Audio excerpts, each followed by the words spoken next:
Genesis chapter 34, verses 2, 3, and 4. Kala Abraham na Raugi Minchai Hermitui Kala Resai Purui and Sun Kame Round Chihana. Ikai Sandi Napa Haidu, Laga Zingamui, Kala Tui Ko over the Sinda, Ina Nani Sati Sansakra, Kaja Ina Sobam the Day, Ina Vishnawi, Naumi Yeri Muki Sakura. Ka iram song the Ijinam Rao Irina as a prayer Sandra Hebrew Latina. Amen.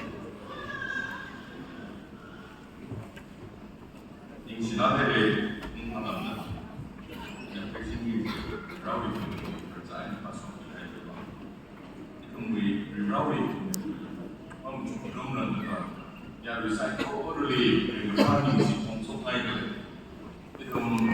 Church, Tanggal Tamkan, buat Tamkan, itu winner responsibility Abraham dari Tamkan. Macam tertuju, anda tu ibu bapa anda termatara Tamkan jadi, awi macam ni. Apa Allah sada saran dari jam besar ibu bapa ini, jihad kebaya, raw bingung jadi ramai jadi jadi Tamkan, nahum year, receive the topic from the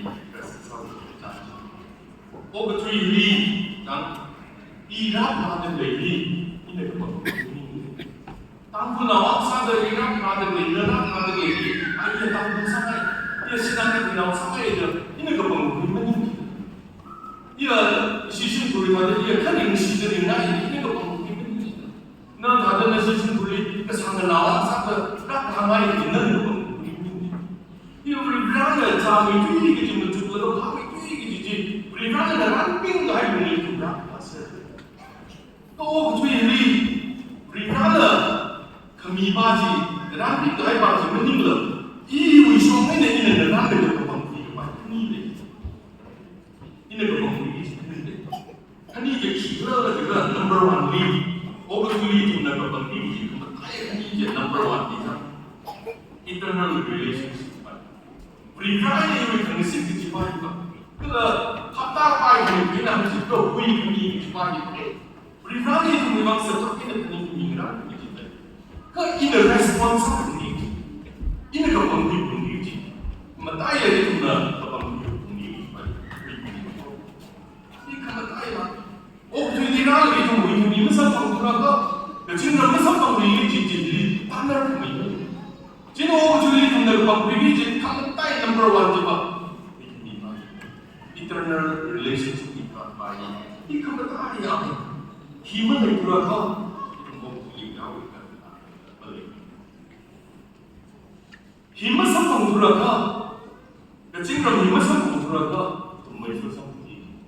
Kesangai dah Lazarus bercakap dengan orang. Luke chapter 16 verses 19 to 31 ini dah jadi patah. Luke chapter 16 19 to 31 ini patah. Lazarus ini kesangai ini bercakap jadi sama. Jadi, iwi nào hi, ring cái phát cái chương trình bằng sắp hay để iwi nào bia rồi iwi nào làm cái gì nè, quy cái gì hi, mất quy gì vậy, mất cái bằng gì vậy, itu amma sangat lebih. Aku yang hendak lagi, duk yang hendak lagi, kesangai dah Lazarus bercakap jadi, kesangai baca ni, kecingkram kembali, cihai tu tu ini kalau tu ini kembali kan. Kecot kecang mai fu wi kecot kecang. Ano o betul ni ring hai sa hai tu sang sang bang de le ring ni si ji paning la ba. Ya, iman hak ko mun ne. Sim li o betul ni le de le wi ji na ra ji. Yu wi sim bu ni ning ji a ji na sang bang de le kecot kecang ya. Ma sang bang sa mai bu mun ne. Ya si ha bu le wi no ha de ne ha de. Ko pri pra na no ji no wi wat. Ji no wi atam mun ni. Jadi, ada awak yang jenara mesti tinggal dengan hui kebaik, hui kemisah tak kebaik. Miniji, kita kata dengan mereka cuma mahal ada, cuma hui baik. Kalau ada macam ni pun kita yang ajar, awak sih jenara menjadi hui kemiji, macam mana baik, macam hui baik. Apa bahasa kita itu na, ini orang menjadi kita macam baik apa, hui kemiji miniji dengan apa, jenara disah tak kebaik ini. Itu nama bang mi mai ko. Kau itu lesap bai bai je kilo. Kau lesap bang mi je kilo. Itu nak kain sampai. Itu nak tanci bai. Cita lo cita di ko bici baji. Itu nak kain sampai. Kau cita di ko itu mi nau orang ni. Hui kami semua seperti itu. Buat apa alasan? Make sure that your top priority job as a parent then is to evangelize your home. Nawi, aku apa sahaja nawi, ketai itu jual kalau jadi juga.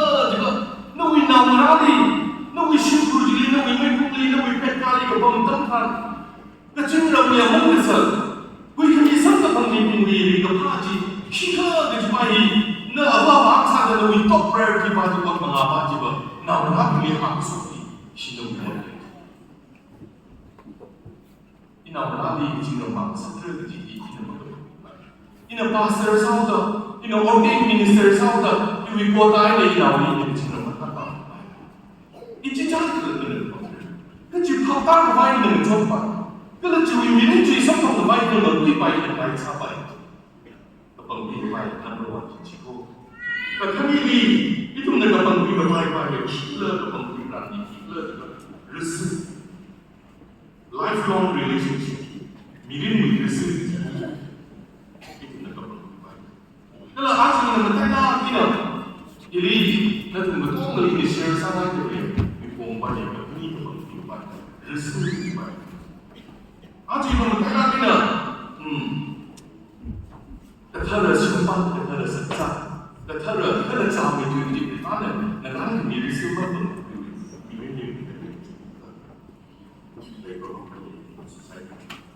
Abraham na pasuk kaya Bible tu pemjuri Abraham na resu hidup ke important sahaja. Kata sejati satu minggu otne. Jadi kiwifang ini itu kata sejati kiwifang rela. Kiwifang ini itu na sejati satu rela jadi Abraham ni apa sahaja. Abraham ni sejati the most wonderful and the most beautiful things that God created for men and women are the accepted. Kata sejak kejih, minggu mau idea ini lah, apa pening beri. Kalau kata sejak kejih itu choice pening beri. Kemudian nak apa, senang apa, ngekumpul kan ini apa yang sana, pribadi militer ini mau usah militer tinggal tak. 좀 거기 리바는 베타르스 자 cũng không nghĩ gì mà tay được cái gì Abraham chỉ phát phát Abraham là chỉ phát cái bao nhiêu bằng nữa khi sắp không biết cái gì ổn định gì à hay là cái chủ yếu chúng ta này ini sẽ sao vậy Matthew chapter 22 verse 2 jadi ni akan kan hi kata ada satu simpan satu cara jadi mereka sesak ini berdiri Yesus Kristus kita menjadi Yesus Kristus kita kini letak begini jadi anda jadi jangan satu kata ada satu cara ini jangan satu beribawi kingdom of God beribawi orang jadi jangan satu kata ada satu jadi jangan satu ini beribawi kata ada satu jadi sesak ini kalau ini boleh sesak ini itu mau itu bingli beribawi institut satu ini state satu bahi itu betul dari sampang lebar ini bring setai saya sesak tu verse 18 jadi yang tamkan ciri-ciri pro pada orang mihi amang ke pembapa tu awiwan kejar contoh convenient equally dan equal friend apa sah dia revive berinci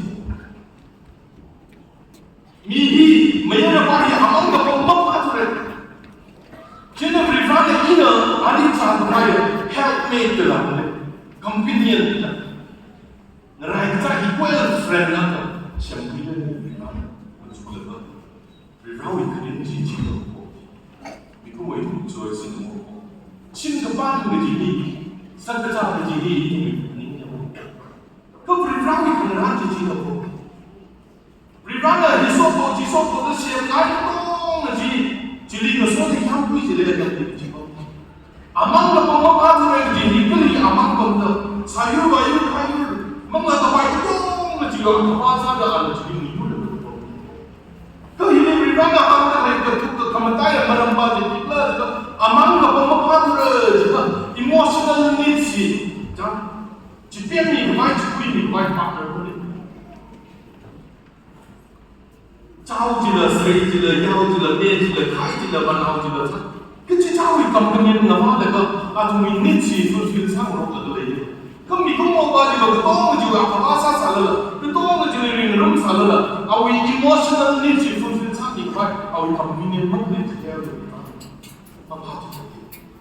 Ali cakap baik, kau minta, dia siapa? Revanche. Cinta. Emotional needs kami. Iku mau apa sahaja itu? Ringkang rumah itu orang sahaja. Itu beri cita kasih ini beri mana tiada, beri mana tak? Imam kata emotional needs dipanggil. Ini endingly if siapa itu dipanggil. Ajar beri mana itu ni? Mayar itu dipanggil if siapa itu nak? Ngkumpulan orang ini jangan salah lo. Cita ada beri mana kita ya syukur syukur lo. Jika ada beribadah dengan kaya dengan apa tu dalam sabda bangga, sungguh ngasar lo ada beribadah siapa kaya ni, apa itu nada, masa sahaja lagi kamu tahu. Ngalamu kuila semua pada lagi kamu tahu mana dia, dalam cerita itu, kita nak cuba lagi. Riskan ni jam, ketiak mah macam apa? Dia beri nama apa enggak? Semua pada kado, kekayaan lagi dia dalam cerita. Himu ini. Beribadah dan berbahasa ini biar orang sana apa simpan mana begini beribadah tak kami kau kita kasih lagi tu lagi kau dah itu kita song kesan lagi beribadah pelan saja lagi beribadah ini pelan saja itu namanya biar orang sana apa kau begini beribadah pelan itu lagi beribadah ini santai sakit ini beribadah itu namanya Ayat yang Bible. Bible ini ngadam kan jadi Matthew 19 verse 12 jadi ngadam kan saksi ini dalam tahun ini. Kamu dunia apa? Kerja mi kai kalau orang sana dekat lagi. Kai kalau mi orang sana sana. Kai kalau ada kita berani orang kalau itu jadi orang sana tak sana lagi orang. Tak. Semua orang dapat yang mi sana dekat ni baik. Kaya kalau beribadah bang tu cakap kaya tu baik. Kaya itu ini beribadah itu lihat cerita ini lagi dan nanti kan insan lagi. Kalau nanti orang insan satu lagi. exceptional jam simman na ni ang ka private plan ba ba maya na amang ka ba ma our emotional fulfill needs fulfill sa pa bi bang pin na ta sa maya na amang ka kung mo pa na raisa da ari na ka khani ang kung sai ka ka sai ki pa private na sa plot in the middle of execute sa ai ini sai sa ni ju pa ni ni tum na pai ko 아직 좀 집합 미리리 민간의 쪽들이 이도 마찬가지로 같은 분위기를 탔어. 그래서 이 같은 이야기 우리 가는 Genesis chapter 2 verse 24 이제 주의 방에는 미래 나오나 아부아발이 얼하이다 앞으로는 그래. 그래 아니 아사 아픈 사호는 너 공기의 주의 모범지 아니는 레이지 스태터스 아니는 림바기지 well instituted因为是他人，可是我们我们长得蛮好的人，一种可能真的上不对我最初的。可不是让他们是外面是其他的，他经济的，其他的地方经济能经不是让他十八变那么做个外 institute 参与个 institutional。现在他那一种的力量容易去帮助。阿腾 Genesis chapter 24 we verse 2 ini dipumpang dalam bab ini jadi verse 1 ini都谈生孩子。Abraham kesangka waktu itu sarla kau. Kalau pohon Abraham dia pun saikor di suami. Kalau Abraham na awi rau yang saya di rumah itu kerja awi. Kalau lain kayan rau jadi hang. Ikai sangli na bangkai.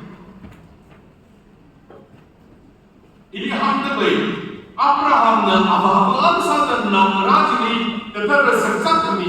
Simpan kami, simjupun kami jadi pribadi besar kami yang puji dah hukum ni ayah itu neglect bersapai. Ini we choice macam ni. Pribadi plan ni siapa kata? Hari kita lega. Jadi ada sekat ini response saya. Eliezer jadi ayat 24 chapter 24 dia mention pasal. Awi one of the senior servant jadi Genesis chapter 15 verse 2 jadi dia kata Eliezer dia. Ana sina adalah responsibility ababu dependent responsibility. Ana menerima terlalu sina dari ibadah ini. Old Testament we ancient nature we culturally traditionally tak. Ni ahli hai sangli awi bangper ni sebab ada prinsip besar juga. Solat salah tadi. Salah ini bukti. Secara salah kaya maka itu baik. Salah kaya saksi. Ana berhati minat terlalu dalam sangat salah. Siapa pribadi besar kaya ini sabun ini jadi. Jiwa ini jadi on behalf ina. Apa ini responsibility bagi kita bagi dia. Kerana neglect kesalahan apa? Ini yang kaya kemana? Salah pun jangan kenali semua itu ini juga prinsip bagi. Awak kaya sangat ini bangper besar bagi. Itu mungkin dari minat sangat itu mungkin kita. Old Testament tadi, asal itu jurut diwing sendiri. Niat tadi, kai sang leper nesat lada tu nisip kesat dia. Secara salah pada suatu salah dia. Jadi Abraham na, Abu bangsa na, itu mungkin responsibility sangat tinggal lagi. Jadi kai lepas na, jadi rau pasti ini jadi responsibility. Jadi hal kaya ini, Erwin Luther pada marriage can be the closest thing to heaven or hell. Sabda jadi, singkapan jadi. Kecil orang lain itu kerja, kecil lain kerja. Kecil orang lain itu kerja, orang pasti bersepat bersepat. Mending turaka, mesti lain itu kerja pagi. Sabda singkapan pagi. Jadi ini sabda jadi, sabda punya bagaimana kita kembali. Itu dah serta mampu ya, serta itu kerja, tangan itu kerja, ringsi itu kerja. Esok ini macam seperti itu. Tercacap ni jam, resu kesi, mampu kesi kerja. Ternawa cacap ni kerja. Mereka ni mampu lada, resu macam tu lada, cuci kerja cipa mampu lada kerja, mampu kesi. Ini hanya lepas beringat apa lagi kerja. Ini mampu macam apa kerja. Mampu lada apa kerja. For fifth by the against ada yang berjasa. kapag may nadagdagan siya, tulad labay na, mapamahal din. Ari yung lang, at nila isu. Takamay na resahi, masang turaga. Kung may nalaki siya, someone can isa kaya ang bahay ka, iko'y nasagres. Rather in the poverty, iko'y nasagres. Hanggang may baba, nawi, resahi masang turaga, na matipahan rin kung may nalaki. Kalau awak ini nak berang, resahi kapag iba saklakin ito kapag berang. Na naman kapag berang lahat yung romjing kanong yang berang, ito yung cakcam lalay. Resahi once na nagapahaya ka, mga sabi ko. Dalam bahaya, mayar ka kapag iba, pasarin na kesan tulog kami ko. Kesan tulog iba, sayang laga, natsana, mapaning sana, kaya tao kita, sud laga bahaya debit. Maning sana tulog ka sa bahaya ka diray ka. Terus iba pasarin kesan tulog kami. Iba sepak ko, miring pa yung iko, sehasan saksak laga kapag ko. Sampai tu jika berada dalam rangka kunci kita akan dibawa lagi. Hanya ada beberapa. Asal ini society ini, kita jauh sini. Privasi mana anda? Privasi mana sana? Kalau ibu ibu sih bang saya sana depan. Sangat ina reserve part beri baca. Mentai rapawi foundation later. Jangan. Amatha salah ai reserve depan tu ya.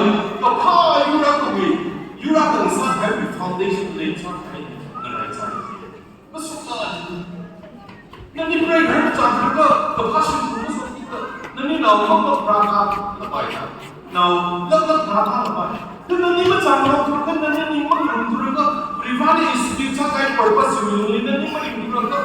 Nanti nak siapa ni desi tu je. Kapa sih masuk. Nanti nak pasang rumah sahaja kita, nanti nak contribute sahaja di society je, mana tak ni? Society kampanye itu juga you kampanye nation kampanye, mana tak ni? Jadi you kampanye you sebenarnya ni dia, tak? You angin you ni bah, resisten pada ini sahaja. Itu nampak tak ni tu kampanye you sebenarnya ni you angin you ni bah, resisten pada ini sahaja, resisten kampanye ini sahaja.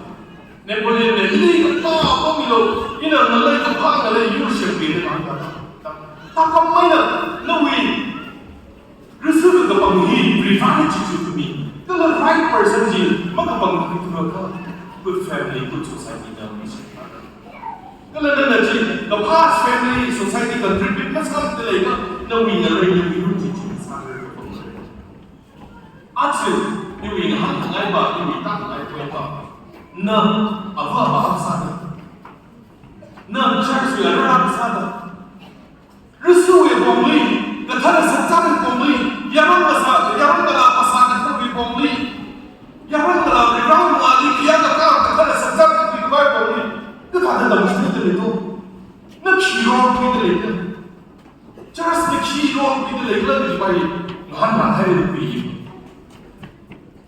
itu manaไม่พูดเลยนะว่าไม่ไปไล่ถึงสิงคโปร์ก็ไล่เทียมกันเอาแต่ตัวจ่าก็ตลาดทำอย่างนี้สิเอาแต่ตัวจ่าก็มาทำอย่างนั้นโครงนี้สิเอาแต่ไล่เทียมให้กันเราไม่ได้ทำกันแต่นั้นจังๆกับบางอย่างสิชิบะนี่มันไม่ต้องสติไล่เทียมกับไว้บ่ clearly to focus on เรารับที่หลังมันตัวจ่าเลยเราภาวะจ่าเลยเราทำกินอะไรนี่ไปนี่ต้อง focus on ไม่พูดเลยสอบผมนั่นนั่นมีโจทย์เลยที่เราสอบคลาสโมดันเลยอาคาไทยเลยให้ชิมวันที่ประจำบริหารเนี่ยเสียบเลยบริหารเนี่ยจังแต่เธอเป็นภาษาของเขาดูสวยเลยนิ่งทำมันจริงภาษาแต่เงี้ยสิน้ำดูชิมฟันเนี่ยก็ว่าดีภาษาแต่ก็ที่ไปขาดแล้วแต่ดีสิที่ไปมาห้ามทางนี้มาห้ามขนาดดุยน้องรักมันนี่ห้ามอะไรดีไว้ก็ชิดุยถอยขนาดดุยคงที่จะतो बाइबल ने तो प्रिवादी को तो मिस्टेक ले लो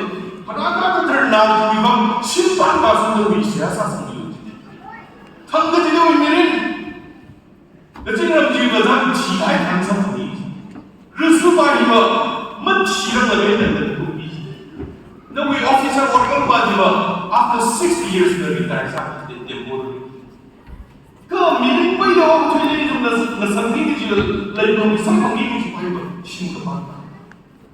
那我那边的新办的，我那里弄当初的这些，我啥你我啥难那很难他还在那里，注意应应。那我那里我等追个买钱个买东西那个，啥东西呢？你 important 我拉的，你是啥东西？你们太没把这个明白的那东西那个是啥的那个？那咋那个那个society 里有利的那啥的那个，那旁边的你就把这钱都买帮的那个。那我拿给你们吃上，那知道。当初film mana, cara ke film mana isu komedian macam Rumi dan Laksa saya tu. Isu macam pastor ni dah hangai lah, akhlak lah dah. Oh kau cuci lagi sebab tentang wah ini tentang mesti ini nama tentang. Dan kalau isu komedi lah kan cerita lo. Simpan ya komedi lah, resul komedi lah kan cerita lo dah. Kamu ni nak kamu di Laksa dah sakit. Resul lah cerita. Itu minat lagi satu lagi kau apa? Namun ini lagi high school itu lagi nauli itu resume ya kau ni pasal third grade ya kau ni tu sedikit sih itu mui ada di English. Pasal komedian Rumi dah sampai. Church satu. Apa satu? Naura ni siapa ni menabi itu satu tidak ada mesti. Satu. Jika kita apa kita mesti bayar tu. क्या कर रहा है वो और भाभी है तो ले जब हुए तो जब से बाप मंदिर में नंदू इधर ले लगाई ना हस्सा छट करें रिवाली की चीज़ करें रिवाली को सोखाई तो कर पेट में साथ में खाओ की चीज़ रिवाली को सोखाई तो की ना नहीं ना शिव में मतलब चाहिए तो रखा ना नहीं ना चर्च में मतलब चाहिए तो रखा वो सोता हुए ना कल कोई बात जी बा ओ के थोड़ी ना कल कोई बात जी बा मीडिया हुए ना कल कोई बात जी बाนั่นเองจึงมีเราดีว่าอินเดียไม่ใช่ได้รับการทำงานนั้นเราอินเดียจริงๆเลยเราให้ชิมปันมาให้ในชีวิตนี้อย่างนั้นเราแต่อีมันชิมปันเป็นเราเลยให้มีสัตว์เนี่ยเอาเวลาเราอาจจะเป็นเวลาเราอินเดียเลยไม่ใช่เลยนะจริงข้าจะอีดูมีทางพูดเลยอีดูมีสังคมเลยคลาส6คลาส7คลาส8ตรงนั้นเลยอีดูในสถิติอย่างนั้นต้องทำอย่างนั้นเราเป็นภาษาสามเข้าไปคลาส6เลยKelas 7 ni, lagi dah berhenti. Tapi kita ni tak mesti berdoa ini. Resul yang boleh, choosing partner ni juga boleh. Nanti kita tak mesti berdoa. Menui je lagi tak mesti. Nabi makali nabi kontrol lagi tak mesti. Cuma tak mesti ni panggil nak itu. Kata ada sangat ni, value mana itu ni. Berikan institusi cakap ni. Berikan kita soal ini mana itu ni. Ini panggil kita ini lagi. What he some career oriented sa career de le ho important ni khamom chan de lai kam chan de ba chang yu target ji yu ya ta chan ji yu harin ji ma sam ba ram de tam chan de le ba age pa sa simba ma pa le simba ma nai du le simba de le le pa le bi ji ta de ba ta nai ba chu o tu le wo ma dai san ho de simba ga hai bi ni rivan de ran ni lu su ai de ni le ji chao ko chua shi de simba de le bi ni yang le你直接新办那个记者的，批蒙的，新办那个做大批人的工作地方那个，我们那个商务那个，哎，这里新办那个新的办那个记那个领的，他没有的，新办那个做这个记，肯定把那个新办那个领的给做，因为为啥会干这个件事情？新办不明显啊，一新办不容易把这个人上来，这里头那个记那个记，他没记不出来快。Awal sahaja tu dalam keseluruhan simpan juga, tang kami ni cun dan jisap. Kau itu dah sekolah kita paling nak lepas apa? Sim kapan kita akan satu lagi, sinar padan baju dia sekolah kita pergi. Kau beribadah kamu masuk, beribadah satu satu naik. Kristen ni kamu pergi ni baju itu, jadi sesuatu. Aju simpan nak cun jangan lagi ni kan sambang ni freedom nak lagi, kontrol sangat tu ni ni ni jadi semua itu beribadah. Atau yang lain macam living child atau dari hidup mereka, dan temporary maintenance life macam test trial sama, rindu rambu. Beribadah, nawi ini pasal ini third high level, Rivana siang hai ke plan purpose you nungli. Betul success. Kui le do rivana ni masuk ke mingin kering di pagi. Cipa event ni itu mungkin untuk ini masuk kan. Nah untuk cukup jangan ni kering le cipa ini pengeji. Aji ui pasal tak kasar le ini pak hai makan hai enjoy sang hai baju bah. Aji ini kan ini enjoy sang le ini. Ayah ni jang nau jin break sang le. Cini suci dan betul dengan Tuhan beri ini. Jika kami ini bingung, kalau ngomong mahal lah, macam orang kata tahu, tak berusaha. Jika kami ini, berikanlah ni bagi orang yang memahami, awak cakap apa yang sendiri gift sendiri. Kau ini itu malah kita bilang ini mendapat kain ini, itu miyuli derasnya. LGBTQ dah, mianam, ngelana. Kita ini itu miyuli dari apa ini? Berikan siapa ni baca miara baca bang surau ini siapa ni? Itu surau pun miara dan satu lagi lelah. Ini mana kai foreign ni kerja ini tu. Ini mana yuta boleh lagi lelah kai ni sah. Ini ada cinta ni kai ni. Kecil. Jena kata ada sejak kecil agama apa? Ini apa lama lelah apa? Verse 3 and 4 jadi yang akan kan. Jadi, kecintaan ini, resu, kata pasang rela, jadi Abraham very good example ni, ayat ini verse 3 jadi yang lega kecintaan ini, kalau orang tu proho beri ningsing dah, ini nanti sakti sang sakra, kerja ini nanti sopam terlai, kerana ni senau pingui, ini awalnya beri bersatu baik, mukui sangat baik. Abraham ini cuma itu example apa dia? Nana resu kepada Tuhan, nabi sehat sah. Nana resu kepada Tuhan, berikan kuasa dari terpangji di sana. Jadi nana resu kepada Tuhan, nabi family background kena day baju, exceptional jiwa just sampai. Nabi even culture kena day baju jiwa kena jiwa just sampai. Nabi tradition nabi just kena day baju just sampai. The spiritual faith Bible different Bible.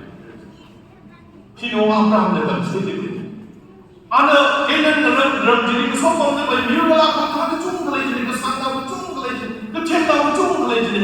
Kalau beriman sang naik baju stand dok, saya lampu ada umur ko jipai kecung kelai jadi. Second Corinthians chapter 6 verse 14 and 15 jadi faham jadi sampai apa. Jadi ini kesopong kelai kenan sudah memang bangsa dipakai. Kalau you don't know, you cina, you shit kesan untuk you kau jadi apa yang terjadi. Ini orang ini simpan baik bukan dari siasat di tempat. Nada dalam istilah tempat shit kesan untuk nilai baik ini dari musuh. Acu itu jangan dipali tempat ini ni. Tangkal awal tribal mana? Tangkal awal 3,000 plus memberi sini. Jingkong kerja MDC na, ningon sa ko ni itu tampun now, tribals now, you cakap ni mau beri suka kayak ni, kau mula cepat ni jalan create we faith we revive ministry apa sebab ni, 3,000 plus tribal kerja ni kau tampun now, beri sisa empat beri sini, you cakap ni different yok, langsung ni. During the time 250 to 300 to go, berisi satu teliti. Permukaan unit ini sahaja. Agar teres 2,700 to go, abi different yoking. Pengurum dalam unit kami. Aja tangkul cerasi, tangkul berisi problem lah. Betul ini isu, betul ini kilo. Lakop restore kesal-kesal, paisa, eksklusif bangsa. Hilang ada. Jadi ruko sikitera apa mana lakon murida miu bicara tadi sikitsan tadi simpan kebanyakan kaum sini mersawi bang nana macam istri bang asal kapha resul besar betul bang ini society church road marat konser register marat register ini efek satu ini asal nana church ni mungkin apa itu jadi sudah pastor restoran sami pastor eksklusif sahaja iwi now sao da mang ni da da mi chon kong da na phuni na sare ki problem le da ni te Abraham ni yang na ni ba awi now ni ra ji citizen kong rum spiritual faith citizen kong rum ni ba ji resmi le ki ba awi ko tai ki na ji a ji to le da ji mi ba ji kya ko sa ba mi kya ba ji kya ko chen sa la ba mai ba sa sa la ba awi citizen ni to ni ma rum do ki sa ki akan na chang ni le ba ji hai ing a thori ki de ko was from the thing la ni na you message the review sa ni de ki tam tra Facebook li la ta mi ni ni la da so sa la ni ba da thang de ki da a le cha da akama 100 le 100 ba ni mo ko yu cha ta de ni si ma na hai la ni ni phan na na phan na han ko mo chu le akama cha ma na su jang de ni mong de le ba te da ana wi ma ba re si mi ni ni hai ki thang de ki da ko sa ya lo ma san jang ni ni Abraham ne ni tu ni tam sai de le ba ba ka sang de them ka chang ka pa cha kham tha ba ji ni ko ka su ka sang ma ru na ji ba ni number 1 you propose ya orang ngambil apa ba ba da ti ni ji ni le sa de ba li nang shang ni kan chang de ya ko la ni na ma ni de cái sự vì vậy của máu đi được prepare sang đi cho sẽ sang đi cho ina ili na sang chào vì vâng ông sẽ đi sang đi sang chào vì vâng chính cũng nhà được nhà được học sẽ sang một lần in 26 years ta được sống ina i receive vâng sẽ sang in 36 years the ta đi đi sang sang đến again more than 10 years đi i thăng cái chuyện đi prayer point đi receive vâng sẽ sang mini yang ha đi khi được chứ cái gì bên mình bằng receive là sao đi không problem lên không có mong là lên ao cái chân cái chung lên cái cái chân cái chung lên cái thà sao là sự cái sang yêu lên cái tông là theo mình cái rình bao cái này cái nào cái bài yêu cái bao cái mình mà có cái gì cũng không bị sai rồi cái gì cũng không sai rồi giờ cái là nó cái ở trong phạm vi của mình rồi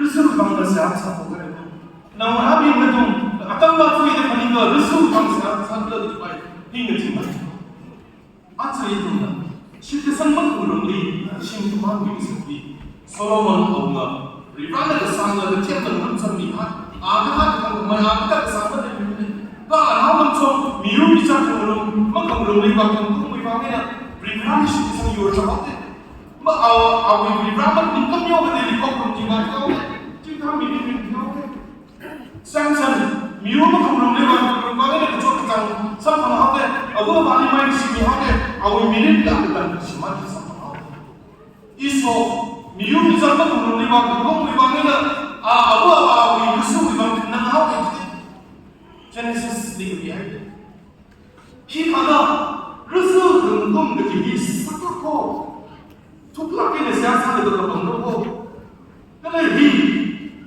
spiritual difference 빠지거든 사이수가 사이수 난 상상이 좀 멋지 그 실제상 강으로 빠지는 남로 기타의 그 너희 기타 링거파 리반의 반사가 있는 리반의 사 나무 이제 이제 시즌에 사의 고천 바이사 일리저는 아브라함 아바부기 먹은사다 아니 아나오니에 리반 아바부 나오니에 리반 이 레스르타오 잔지 Kalau ngajin song sunau bina beru kata tamli ana upin tili kenum we ayar kum pamli bukti share nasak kalau ana hade o praho iwi akaba abraham wi bare ina nali se asali ajli wi sahi sung nasak bilo kalau iwi akaba abraham li makhan na jai le shi chite bilo yanglo ina arwi kum pamli ngini kalau kaya yung muli nga namin, naru kita, dara koktel, ngalago ako ni na nawi, okay, timang papal, ili cerna, nakada ka bangla bijini, kut example ako ni, ari na tumi papay, ili cerna ba, diba, ako ana sa ro data le tin khai sang sin sa ko tu ni sin sa hai pangin ko la ba ai ham ham li cha ra so lu complexion hai de Kalau pemjeli ada kepengisan pemjeli balik ya berita, ibu yang kabar ramai berita, aja ibu yang musuh musuh bilo, ibu yang kabar ini secara ini siapa saya sudah sakit saya dah, orang mihai orang mengahi, nu ibu kita saya lagi sini, ibu yang kabar itu ni deh, aja ini kepengisan lagi, senang tu rata kap tu lagi, ibu yang saya ni, kecerita senang lah. Ina nak benda lagi, terus ham juga ini, terus memang orang orang, jangan ini memang orang, ibu pemilihan ada, cuma dia bawa, rifan ada kepentingan bagi sini ada mereka nak siapa mau dah. Ini cerita apa Abraham ini betul tidak kepentingan tentang awi komitmen ini, awi pikiran ini, awi rasa belum ini, awi choice kami saya. Kalau ini, nabi Rasul Muhammad. Nak kalau tu jamai ni, macam mana lo? Kau saya pun boleh berani hosan dalam Proverbs chapter 3, verse 5 to 6 ni tak kan?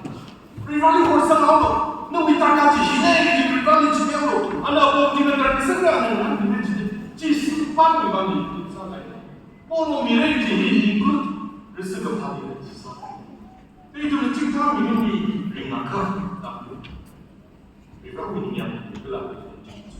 Genesis chapter 6 verse 1 ini. That's not wing. Roh we mengalir pun dah bawa kita hantar dalam kapan lalu. Berana so high. Nanti mencipta kita apa yang kelak ada. Berana ini kami kami kai kelak kami cukup kami kai jadi. Promise ini so jika misalnya jika nanti suaminya jika nanti ada dari siapa promise. Namun ini apa baik kami pandang kami miliki tentang sini. Namun ini itu kiasi kami miliki tentang sini. Kalau ini kita nak kena efisiensi yang ada bahawa namun kami miliki. Namun kami pandang jika kena apa yang kelak. Apa itu beli? Kalau kita terbayar, macam tu. Dan sekarang ni kalau kita lihat, kita ini best bagi bangsa ini. Kita ini semua itu bagi bangsa ini.